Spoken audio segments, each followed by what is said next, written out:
Barangay Hinebra, Sydney Onubiri mga bro gusto nang lumipat sa Inlex at Coach Tim Con gugulatin ang lahat. Yan mga bro, pagkatapos mong i-like ang ating video, mag-subscribe na rin kung bago ka pa lang sa ating channel at i-click ang notification bell para lagi kang updated sa ating mga sports balita.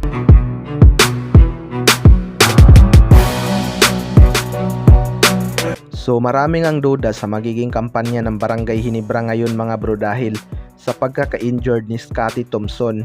Hindi talaga maganda ang naging simula ng Barangay Hinebra ngayon, pero siguro isa ito sa mga magiging best finisher ngayong elimination rounds. Hindi nga madali ang kanilang pag-a-adjust dahil sa pagkawala ni Scottie Thompson sa kanilang lineup. Alam naman natin kung ano ang kayang ibigay nitong si Scottie Thompson sa team. Nawalan nga sila ng best rebounder guard at hustle player. Pero panigurado gugulatin nga ni Coach Tim Con ang lahat pagbalik ni Scottie Thompson. Babalik talaga ang sigla ng Barangay Hinebra kapag nakabalik na itong si Scottie Thompson. Sa kanilang laban nga kontra SMB, maluwag talaga ang kanilang naging depensa. Walang ang nakapigil sa tatlong talented guard ng SMB mga bro. Pero sanay na nga tayo na nag-i-struggle itong Barangay Hinebra sa elimination rounds, pero bigla na lang aabot ng finals. Mas lumalabas talaga ang kanilang Never See Die spirit kapag crucial na yung laban. Kaya abangan na lang natin ang pagbabalik ni Scottie Thompson.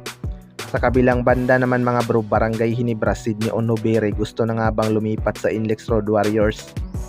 Ito nga si Sydney Onubiri mga bro ay nag-step up talaga sa Barangay Hinebra.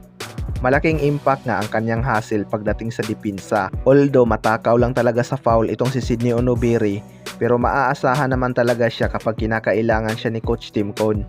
Hindi man ganun kataas ang kanyang scoring output, nararamdaman talaga ng kalaban ang kanyang hustle.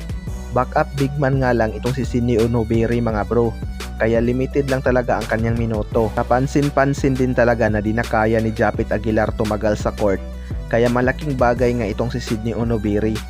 Napakasipag din talaga nitong bumaba sa depensa mga bro upang maiwasan ang fast break ng kalaban. Pero may mga usap-usapan nga na gusto na daw nitong lumipat sa Inlex Road Warriors. Well, para sa akin mga bro, may potential talaga itong si Sydney Onubiri. Nagkataon lang talaga na nasa isang team siya na puno ng talent.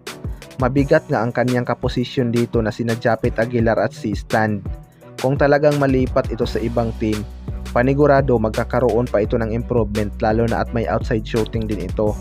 Pero kung si Sydney Onubiri siguro ang papipiliin, mas gugustuhin niya na lang magstay sa Barangay Hinebra kahit hindi ganun kataas ang kanyang playing time.